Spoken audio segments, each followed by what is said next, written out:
It's Maria from Still Dreaming Homestead.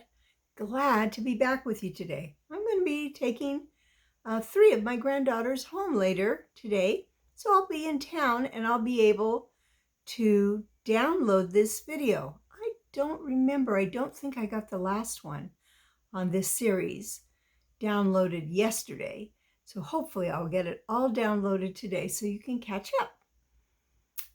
In case you didn't know, our internet is out. And we live very far in the country, so if there is no internet, even though I can record a video on my camera, I cannot share it on YouTube. So I have to wait till I'm going into town. But next week, on the 14th, a repair person is supposed to come and get our internet going for us again. I can hardly wait. Well, we're going to continue reading in our book, Escape Down the Raging Rapids. This is a D.J. Dillon adventure story, as most of you know, by Lee Roddy. So yesterday, the raft that DJ was on got stuck at Deadman's Falls. It came over and it was just being held in the same place. They could not get away for the longest time. Finally they did. And when they did, DJ thought, I hope it doesn't get any worse than this. But it was about to get much worse. So we're going to read chapter 11 today, The Devil's Washing Machine. It was so late in the day after escaping from the whirlpool at Deadman's Falls that both rafts put in at the nearest campsite. The food and supplies in the overturned raft had been so secure in their watertight containers that most were safe. After dinner, singing and storytelling around the campfire, Brad spoke up. Excuse me, my nose itches. As you know, we've lost 2 days from our planned schedule. I had expected to be at Summit City by now. Our delays couldn't be helped.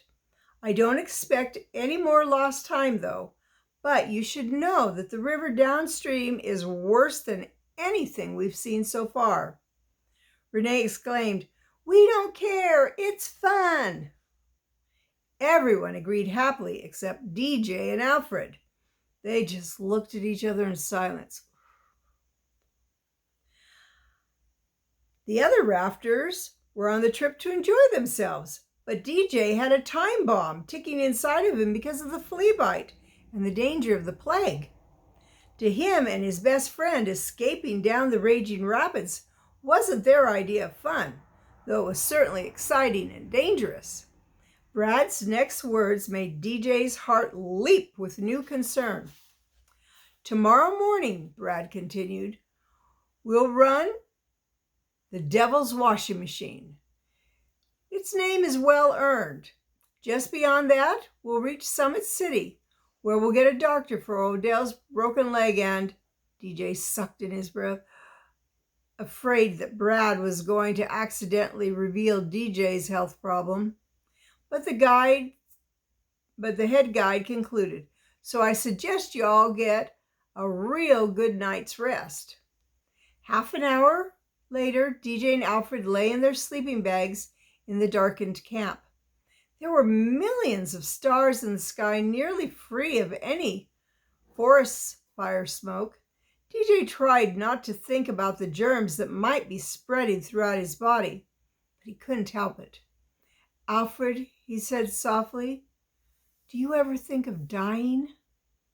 His friend's voice came quietly through the darkness. "No, not really." There was silence between them, but it was the comfortable silence of good friends. Alfred seemed to sense what was on DJ's mind. "You've got time to get to a doctor." "I know, but if we lose another day—" "Don't think about it," Alfred interrupted. "Brad said we'll be in Summit City tomorrow." DJ sighed. I hope so. There was another momentary silence before DJ asked, Does your father ever tell you he loves you? Sometimes. DJ pushed himself up on his elbows to look toward his friend in the darkness. He does? Sure, doesn't yours? DJ swallowed hard and slowly lay back flat, looking up at the stars. No, he never does. Never? Never. It was such a sad and lonely word. A coyote yipped in the distance before either boy could speak again. Finally, DJ whispered, If I die on this trip. Alfred sat bolt upright in his sleeping bag and grabbed DJ's bag. Don't talk like that. DJ sighed.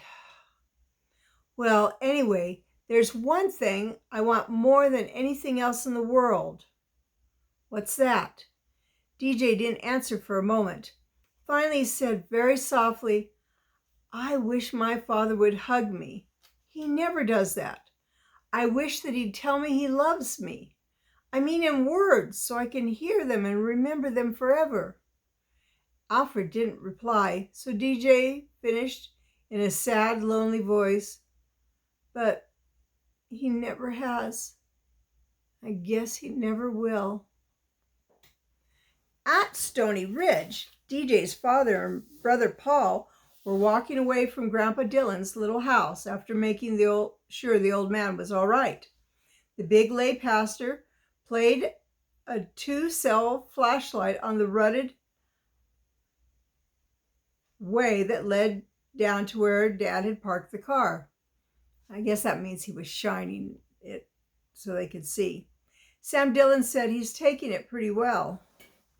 Outwardly, maybe, Brother Paul's voice rumbled through the darkness. Inside, I think he's sort of torn up. But it's been days now without a word, except he thinks DJ's okay because of the way his dog's been acting. He quit howling, just sits and looks towards the high country. I heard tell of such things happening, you know. It's strange, all right, but DJ and that dog of his, they're close. Closer than I am even to my son, it seems. Brother Paul didn't answer. Sam Dillon went on. It's also strange how terrible things like this bring people together. He glanced up at the moon riding high above the ponderosas. Makes a person think a powerful lot. What about, Sam? Oh, I was thinking that if I had it to do all over again, I'd do some things differently. You mean in raising your son? Something like that. It seems to me that fathers and sons often lock horns when they don't mean to. There's a tension between them that nobody wants, like DJ and me. But nobody does anything about it, and one day it's too late. Sam, the other day I said something I'd tell you about my father's death. Soon as we cross the creek and start driving to town, I'm going to tell you. Dad Dillon was vaguely uneasy, feeling about what the big lay preacher was going to say, but I want you to know, the powerful logger thought, I just want to know where my son is now. At the camp on Mad River, DJ was listening to a low murmur of voices coming from the darkened Swazi Brothers campsite. DJ couldn't understand the words, though he wished he could. Odell Swazi's broken leg was bothering him. It was splinted, but couldn't be said until they reached the doctor. Odell reached down to ease the leg into a more comfortable position on top of the sleeping bag. His younger brother asked softly in the darkness, You gonna make it? I'll make it, but it hurts plenty. Maybe that'll teach you going off prowling in the dark by yourself. The older boy ignored the sarcasm and Tobin's voice, Odell explained, I saw that crack in the wall before dark. Nobody else did, so I had an idea. Yeah? Yeah, I could see enough to know there seemed to be a valley beyond that crack. So I got up early and slipped out of the camp to explore by myself. I figured to be back shortly before daybreak so nobody'd miss me. Including me? I wasn't trying to keep it from you, Tobin. I just wanted to make sure what it was before I said anything. And I found exactly what I'd hoped for. You mean the little valley? I mean the perfect place to grow our next crop of pot. Tobin stirred in his sleeping bag. Yeah, that'd be perfect. Nobody'd ever suspect it there, but how would you plant it or get it out? Helicopter. Hey, that's neat. But it's too late tomorrow. Everybody in the 2 rafts knows the valley's there. Maybe they won't tell. They'll tell. It's too interesting a place not to mention to somebody, maybe even the cops. Too bad. Tobin stared up at the sky. Speaking of mentioning things, did you ever find out if that DJ kid told about you setting the fire? He claims he doesn't know what I'm talking about, but I think he's scared of what I'll do to him if he does talk. He doesn't strike me as the kind of who scares real easy. Well, he'd better be scared. You still thinking of him having an accident? Since he won't admit to seeing us at the cabin, I've been thinking he needs another scares thrown into him. Like what? Like maybe another accident? Maybe tomorrow when we hit the devil's washing machine? Tobin, you scare me. You don't have to be scared of me unless you cross me. But that DJ, well, he'd better be scared. Odell let the silence build up before he said quietly, You know, Brad's right when he said earlier that rafting changes people. Yeah? How so? Oh, Odell began, then stopped. I've just been thinking that I'm not all that happy with my life. You're not? Nope. I can't believe that. And even if it's true, what are you going to do about it? I don't know yet, Tobin.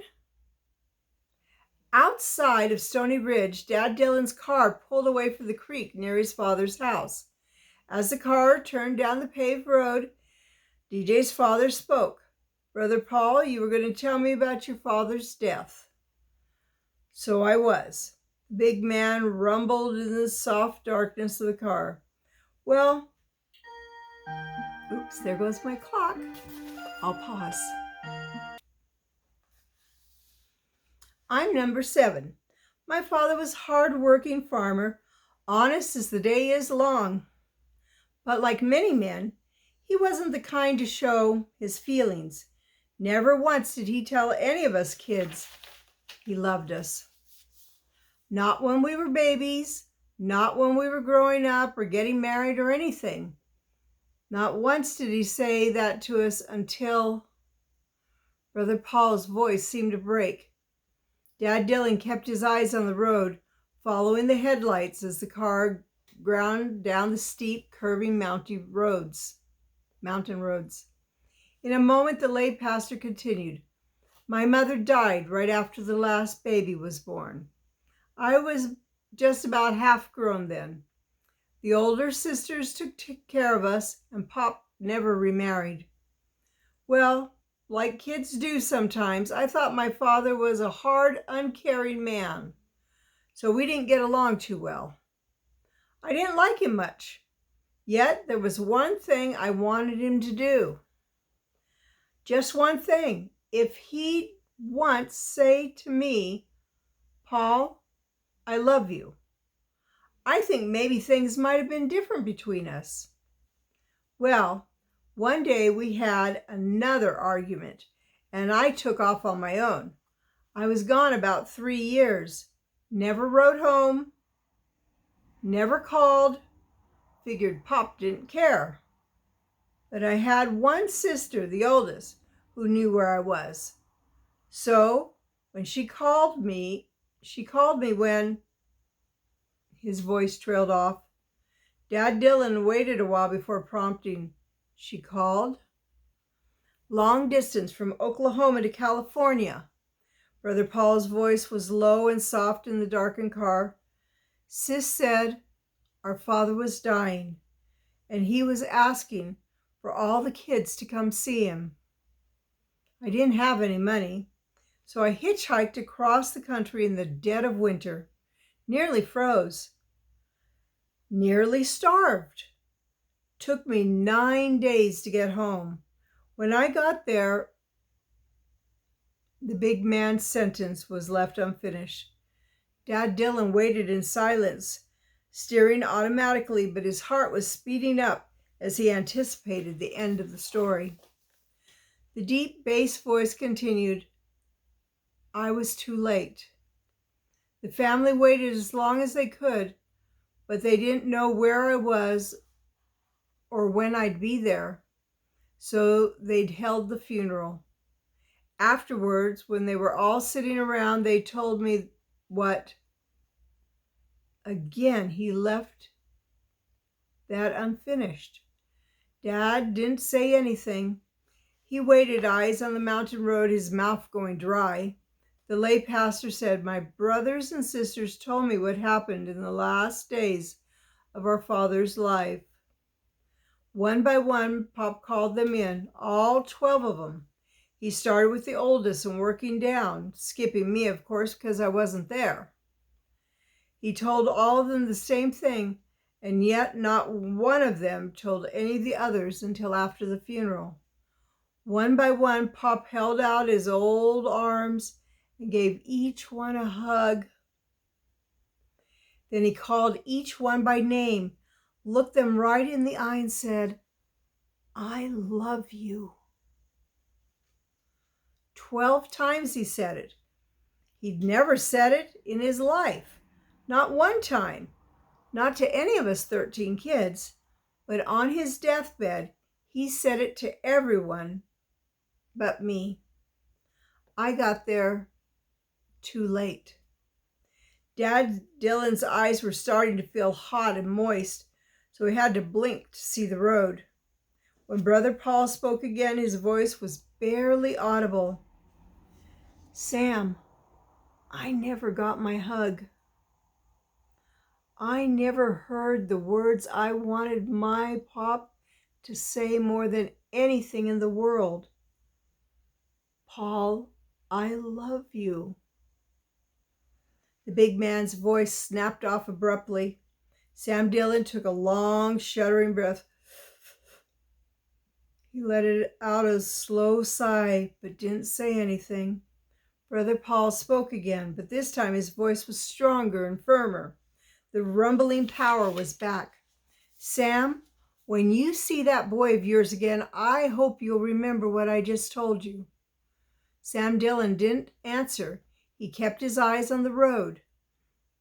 Eyes now hot with tears that hadn't been there since his first wife died in an auto accident.